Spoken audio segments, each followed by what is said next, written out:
اعوذ باللہ من الشیطان الرجیم، بسم اللہ الرحمن الرحیم۔ نبیوں کے قصے۔ اللہ تعالیٰ نے فرشتوں سے کہا کہ آدم کو سجدہ کرو۔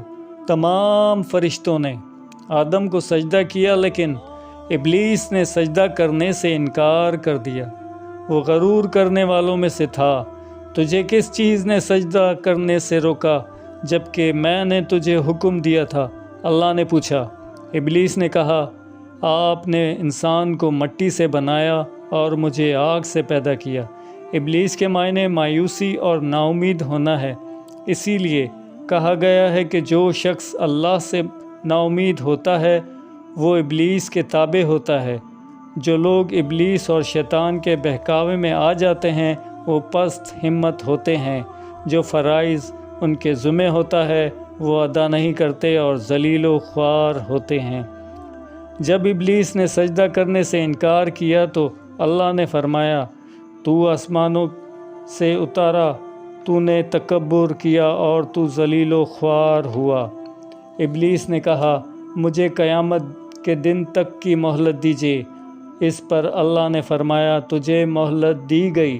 ابلیس نے کہا، میں تیرے بندوں کو گمراہ کروں گا اور ہر طرف سے ان کے گھیرے میں رکھوں گا، وہ تیرا شکر بھی نہیں کریں گے۔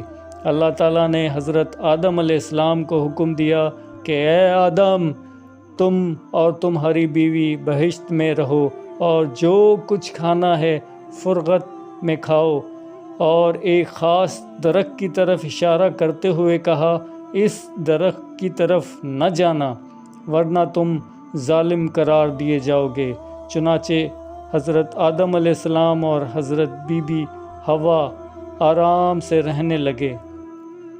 تو شیطان نے دونوں کے دلوں میں وسوسہ ڈالا کہ تمہارا رب نے تم دونوں کو اس درخت کے قریب جانے سے اس لیے منع فرمایا کہ کہیں ایسا نہ ہو کہ تم ہمیشہ ہمیشہ کے لیے زندہ رہنے لگو۔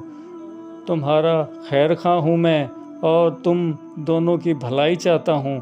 شیطان کے فریب میں آ کر حضرت آدم علیہ السلام اور بی بی ہوا نے درخت کا پھل چکھا تو دونوں بہشت لباس سے محروم ہو گئے۔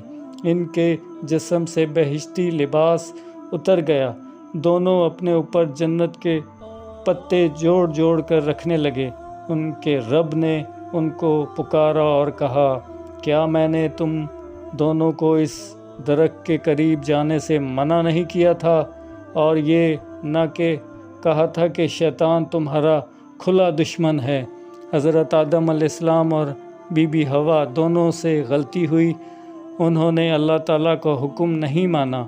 اس غلطی پر دونوں کو سخت ندامت ہوئی۔ آدم علیہ السلام نے اللہ سے معافی طلب کی اور دعا کی، اے میرے رب، ہم نے اپنے نفس پر ظلم کیا۔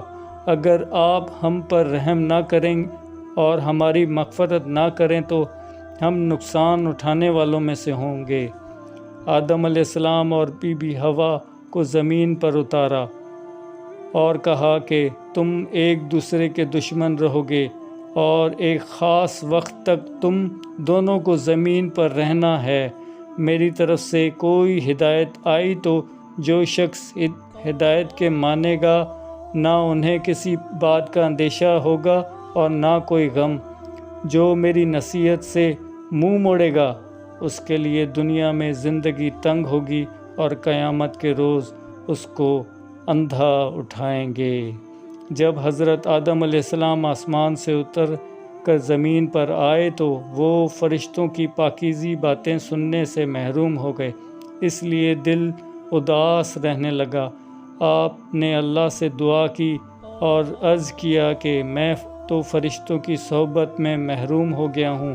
اس لیے اللہ نے فرمایا، آپ مکہ معظمہ جائیں، وہاں میرا گھر تعمیر کریں، اس کا طواف کریں اور نماز پڑھیں۔ چنانچہ آپ علیہ السلام جبرائیل امین کے ساتھ مکہ معظمہ گئے، وہاں کعبہ کی بنیاد رکھی، نماز پڑھی اور طواف کیا۔ حضرت آدم علیہ السلام کا واقعہ، اس سے ہمیں سبق ملتا ہے کہ جس کام کو اللہ نے کرنے سے منع فرمایا وہ نہ کریں۔ جو کام کرنے کا حکم دیا وہی کریں، یہی عبادت ہے، عبادت نیکی ہے، نیکی ہی عبادت ہے۔ اللہ پاک آپ سب کو سلامت رکھے، آمین ثم آمین۔ السلام علیکم ورحمۃ اللہ وبرکاتہ۔